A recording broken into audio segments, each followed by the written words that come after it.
Who has had this experience that your mind has wandered during chanting? Once it happened. It was terrible. And you said, never again, I will never again let my mind wander. Very good.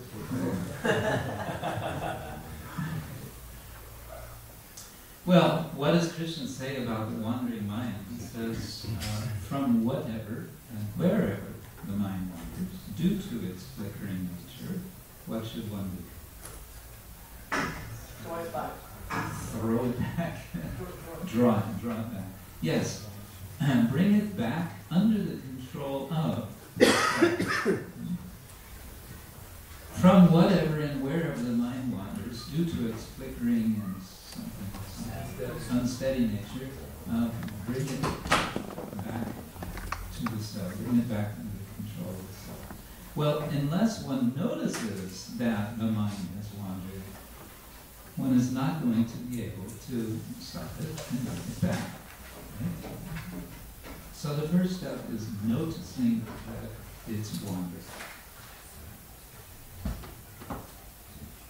And the next step is to ask the mind, where are you going?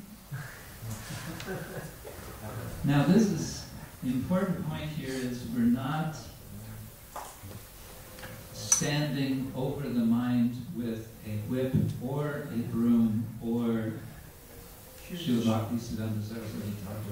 shoes. No, that method is there. That's when you're getting desperate.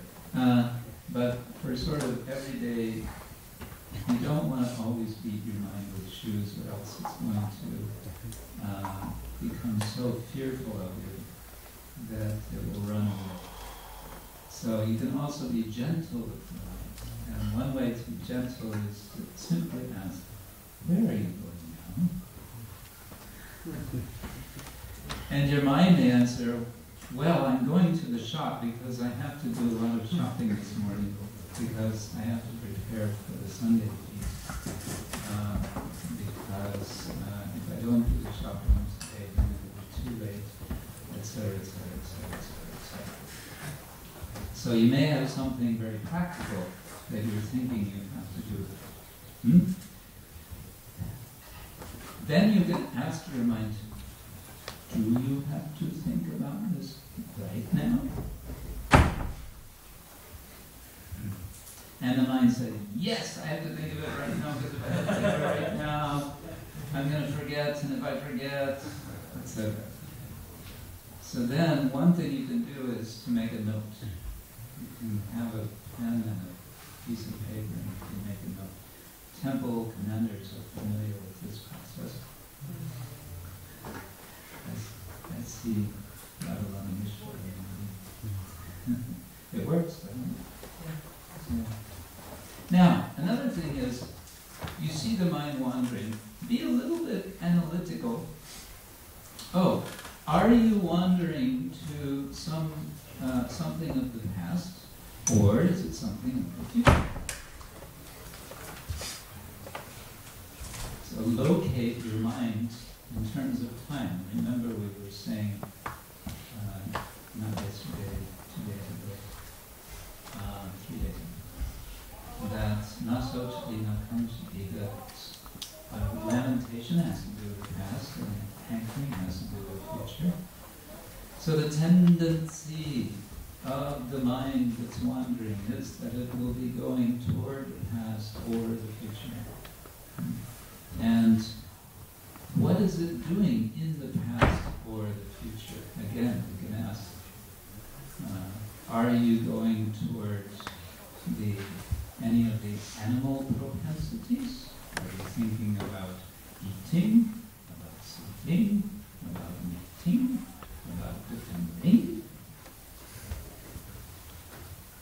Something which we may find we can be very preoccupied with in our mind is defending.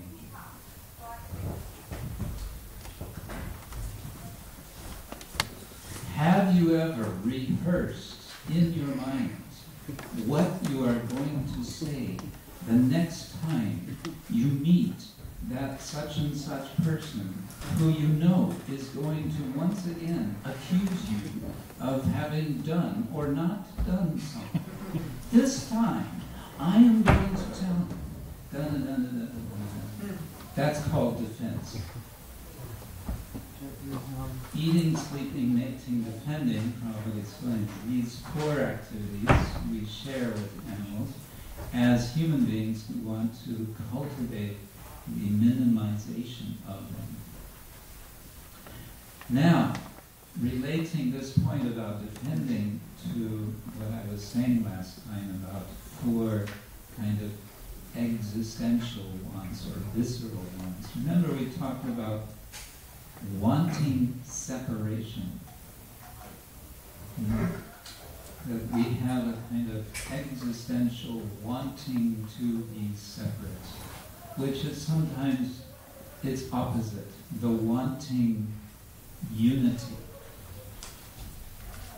And then when we find ourselves separate, we find ourselves in a situation of aloneness, and then the want becomes a wanting of security, of survival. We will do anything to survive.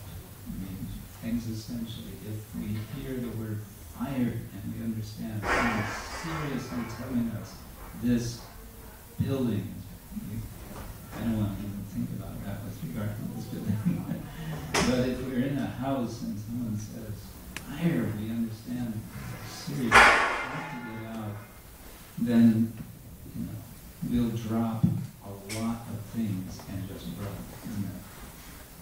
And that's good. That's fear, which is a healthy emotion. Emotions can be very useful. Emotion,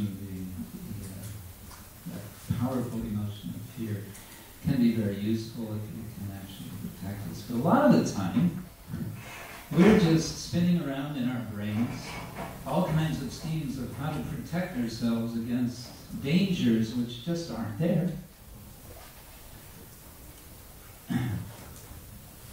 And so if we can simply notice, oh, dear mind, so now you're going to this defending propensity, are you?